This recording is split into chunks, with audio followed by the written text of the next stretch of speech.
այս թեմաներին անդրադառնում ենք։ Հաջորդը, որ կուզենայի նշել, հետևյալն է, որ մենք հոկտեմբերի, նախորդ տարվա հոկտեմբերի նկատմամբ ունեցել ենք 11% տնտեսական ակտիվության ցուցանիշի աճ, իսկ արդեն 2025 թվականի առաջին 10 ամիսները նախորդ տարվա հունվար-հոկտեմբերի համեմատ տնտեսական ակտիվության ցուցանիշը կազմել է 8.1%։ Սա նույնպես կարծում եմ շատ կարևոր եւ շատ պոզիտիվ ցուցանիշ է, նաեւ ընդգծեմ, որ սա տնտեսական ակտիվության ցուցանիշն է եւ տնտեսական աճի հաշվարկը չէ, բայց նաեւ պիտի արձանագրեմ, որ եթե ես ճիշտ եմ հիշում թվերը, 9 ամիսներով մենք արդեն ունենք 6% արձանագրված տնտեսական աճ։ Ես կարծում եմ, որ սրանք իսկապես շատ լավ ցուցանիշներ են եւ պետք է արձանագրել, որ արդեն ոչ առաջին տարին մեր տնտեսության աճը կանխատեսվածից տեսանելիորեն ավել է եւ նաեւ կարծում եմ սրա պատճառն այն է, որ մենք անդադ մեր քաղաքականություններում բացի ենթակառուցվածքներից ընդգծում ենք մարդու ստեղծարար աշխատանքի կարևորությունը եւ այդ ստեղծարար աշխատանքի արդյունավետությունը բարձրացնելու առումով կրթության կարևորությունը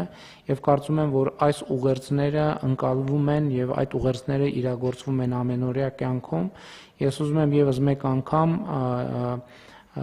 գնահատանքի եւ շնորհակալության խոսքեր ասել Հայաստանում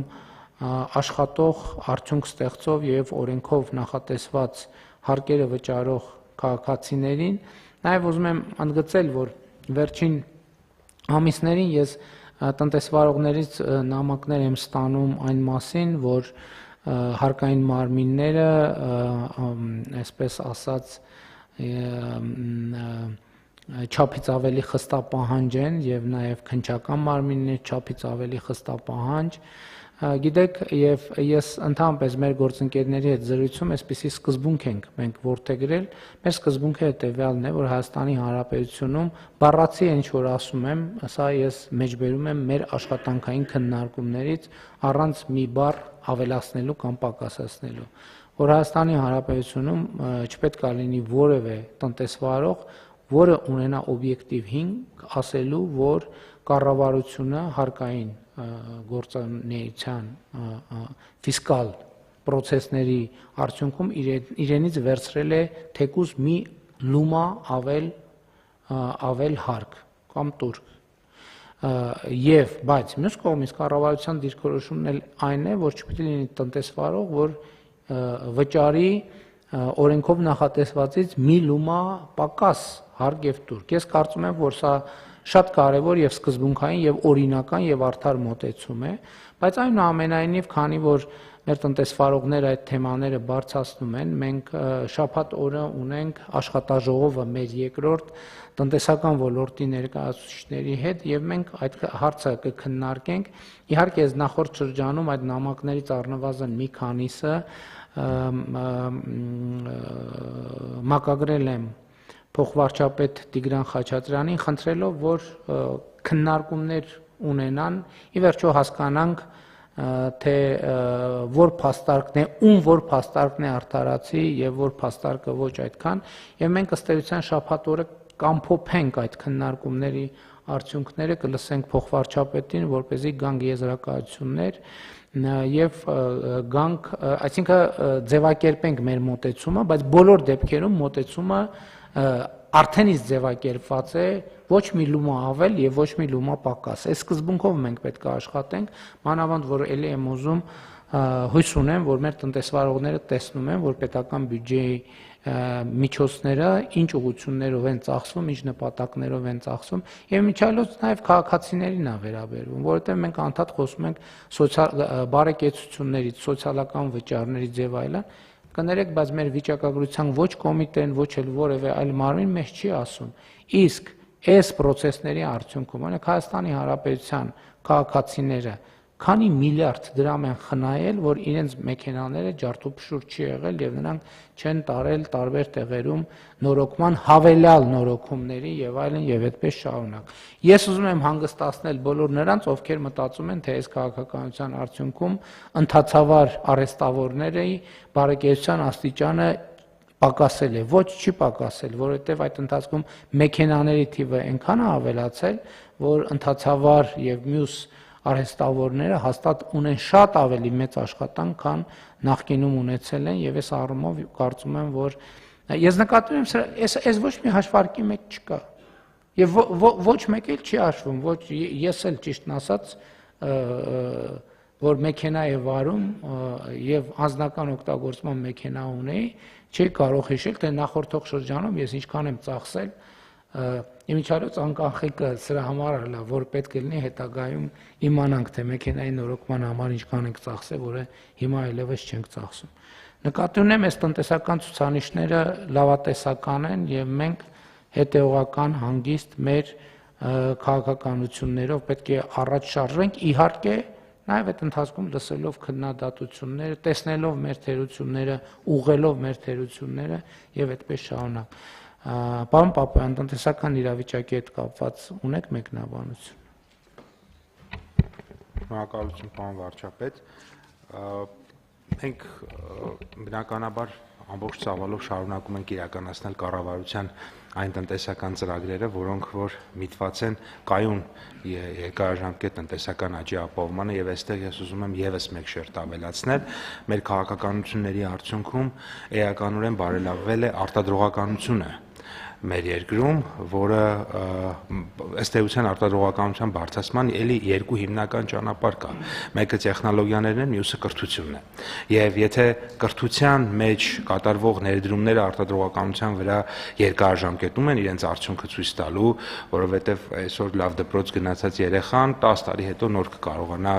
ըստ էության տնտեսության մեջ լավ արդյունքներ ցույց տալ, տեխնոլոգիաները մի քիչ ավելի արագ են իրենց արդյունքը ցույց տալիս եւ մեր արտադրողականության խթանման ծրագիրը այս առումով շատ թիրախային է, որը հնարավորություն է տալիս մեր արտադրության վերամշակող արդյունաբերության մեջ ներգրաված եւ այլ ոլորտների բազմաթիվ ընկերությունների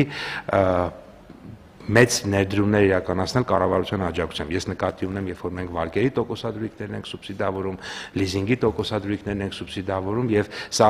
մեծ ու պահանջված ծրագիր է եւ սա եւս իմ կարծիքով կարեւոր հիմք է կայուն երկարաժամկետում կայուն տնտեսական աճ ապահովելու եւ պարոն վարչապետ, ձեր թույլտվությամբ եւս մեկ շերտի անդրադառնամ, դուք աշխատատեղերի մասին խոսեցիք եւ նախորդիվ էլ, երբ որ մենք քննարկում ենք ես սրա մասին էլի խոսել եմ, մենք ոչ միայն ունենք աշխատատեղերի աճ բացարձակապ թվով, այլ նաև որակական փոփոխություն ունենք, ինչ նկատի ունեմ, օրինակ 2 միլիոն եւ 2 միլիոն դրամից ավել աշխատավարձ ստացող մարդկանց թիվը անցած տարվա հոկտեմբերի համեմատ 1338-ով ավել է 12556-ով կամ 14.3%-ով ավել է 500,000-ից 2 միլիոն աշխատավարձ ստացող մարդկանց թիվը անցած տարվա համեմատ 150,000-ից 500,000 դրամ ստացող մարդկանց թիվը ավել է 24684-ով կամ 7.8%-ով եւ դրան հակառակ պակասել է, չնայած այն հանգամանքին, որ երկրում 31,000 նոր աշխատատեղ է ստեղծվել, 7655-ով պակասել է մինչև 150,000 դրամ աշխատավարձ ստացող մարդկանց թիվը, այսինքն 150 մինչև 150,000 դրամ ստացողները տեղափոխվել են 150-ից վերև եւ այսպես շարունակ։ Սա շատ կարեւոր է նաեւ հենց այդ համատեքստում, որովհետեւ երբ որ մենք երկարաժամկետ ներդրումներ ենք կատարում, ես նկատի ունեմ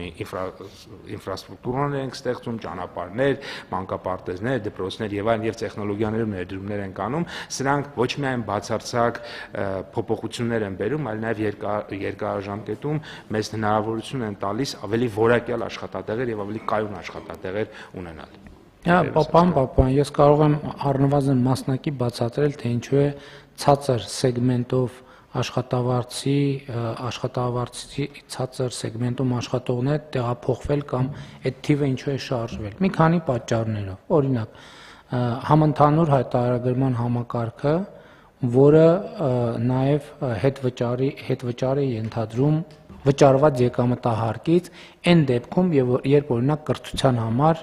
եւ առողջապահության համար վճարումները անում են անկանխիկ վճարումներ անելու համար պետք է աշխատավարձերը կամ արտահայտված լինեն, այսինքն Երևան։ Հաջորդը անհուսալի վարկերի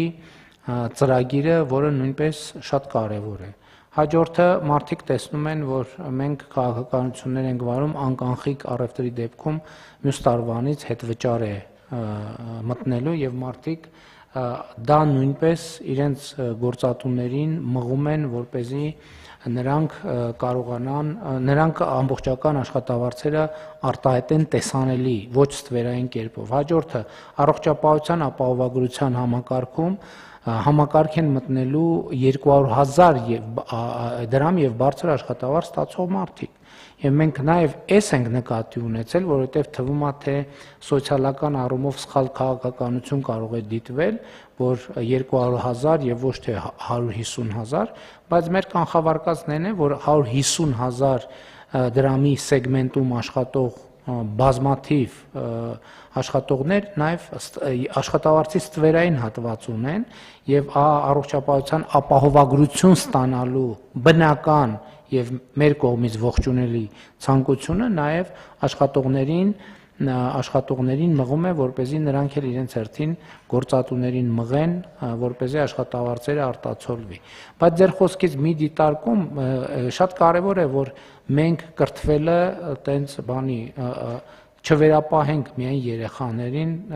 որովհետև կրթություն ասելով այդ ֆունդամենտալ սխալ է, կրթություն ասելով հասկանում ենք մանկապարտեզ, դպրոց, բու։ Ոչ, այդ նույն տնտեսվարողը կարող է ուղղակի նոր հրատարակված գիրք կարդալ կամ հին հրատարակված կամ շատ հին հրատարակված գզրոցներում փոշոտած գիրք գտնել, կարդալ, ել չեմ ասում հիմա ժամանակակից աշխարհը հնարավորություն է տալիս համացանցի միջոցով հեռավար կրթության բազմաթիվ հնարավորություններ է տալիս, ընդ որում այդ թվում կրթական ծառայությունների մատուցման, բայց գիտեք հիմա պոդքասթներ ռեժիմով այնքան բաներ կան, այնքան նյութեր կան, եւ որտեղ մարդիկ իրենց փորձն են պատմում, իրենց սխալների եւ հաջողությունների մասին են պատմում եւ կրթության հնարավորությունները անսահմանափակ են 21-րդ դարում, ել չեմ ասում վերապատրաստումների եւ այլ ծրագրերը, այնպես որ էզուտ մեր քաղաքական խոսույթի եւ լեզվամտածողության առումով մենք պետքա սա ընդգծենք։ Շատ լավ, հարգելի գործընկերներ, համեցեք։ Շատ կարճ կարելի է, պարոն վարչապետ, ես վիճակագրորեն նաև հաստատեմ ձեր մտքերը, օրինակ մենք հանրային սննդի կազմակերպման ոլորտում ունենք իհարկե եւ աշխատատեղերի եւ աշխատավարձի աճ, բայց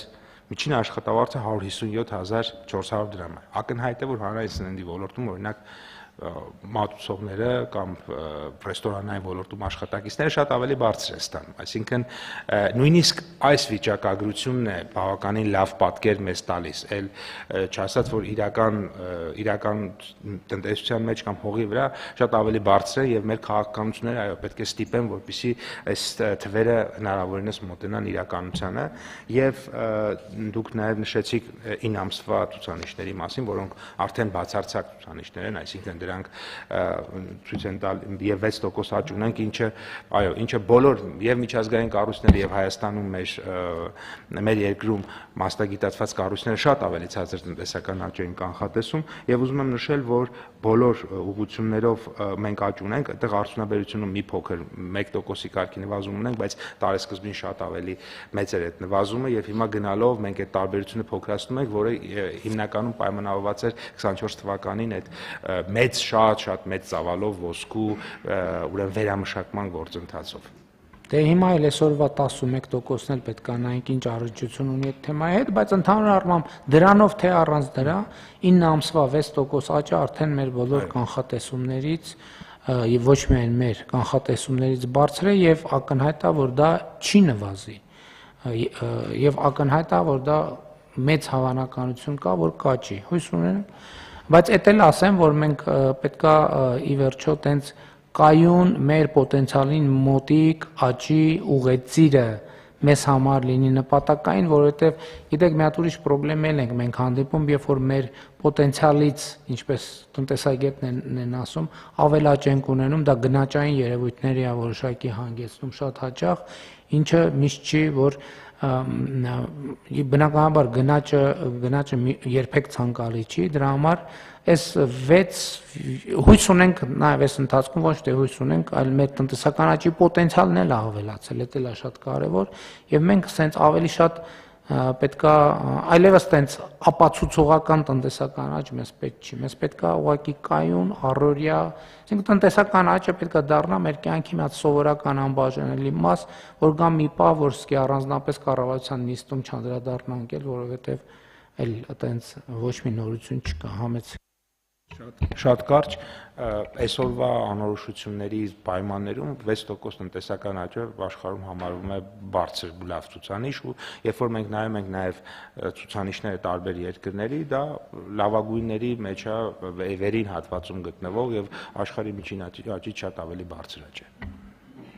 Այդ տերմինն էլ է,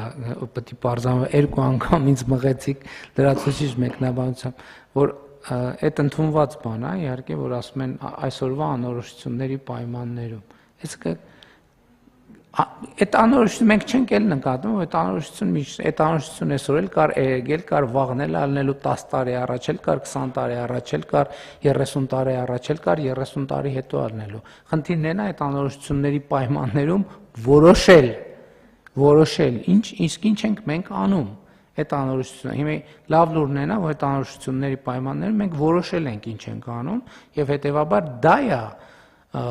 շատ կարեւոր նախադրյալը, որ այդ անորոշությունները մեր վրա կունենան կառավարելի կամ նվազագույն ազդեցություն։ Համեցեք։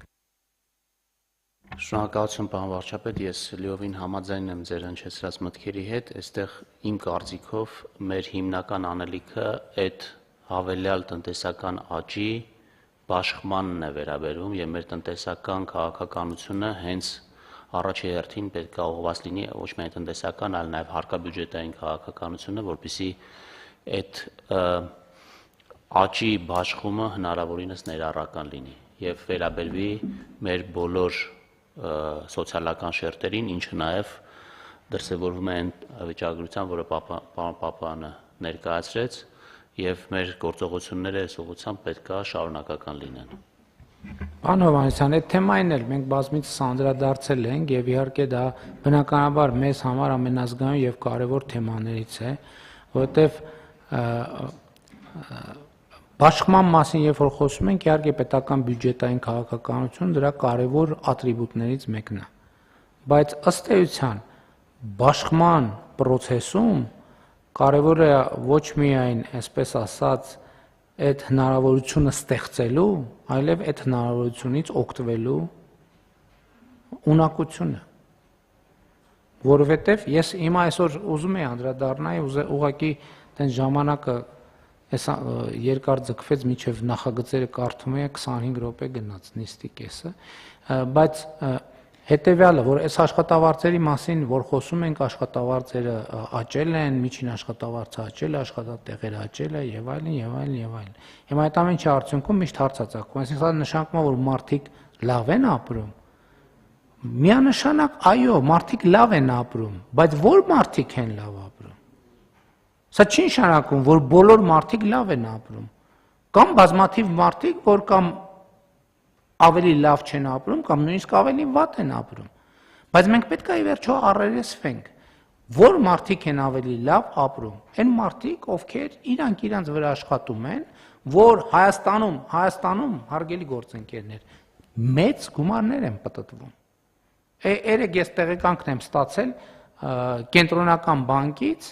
Եվ այս տարի, եթե ճիշտ եմ հիշում, $500 միլիոն գնում է իրականացրել, պարոն Գալստյան, ճիշտ եմ հիշում թիվը։ Չէ, ավել, 1.5 միլիարդի կարգի։ 1.5 միլիարդի, 500 միլիոնը Նայեք պահուստի աճը։ 1.5 միլիարդ, կենտրոնական բանկը 1.5 միլիարդ, 1.5 միլիարդ, պարոն Գալստյան։ Այո, 1.5 միլիարդ դոլար։ 1.5 միլիարդ դոլար է գնել Հայաստանի Հանրապետության շուկայից։ 1.5 միլիարդ դոլար։ Մենք հասկանում ենք, ես ինչ նշանակում։ Այդ նշանակում է այդ 1.5 միլիարդ դոլարը մտել է Հայաստան, հայտնվել է շուկայում, եւ կենտրոնական բանկը տեսել է ավելցուկ եւ այդ 1.5 միլիարդը գնել է, այսինքն այս 1.5 միլիարդը դարել է դրամ եւ վերադարձել է շուկա։ Հիմա բացի այն սովորական, որ գիտենք, Հայաստանում պլյուս 1.5 միլիարդ դոլար է պտտվում։ Պետք է մարդկանց մեջ զարգացնել կարողությունը այս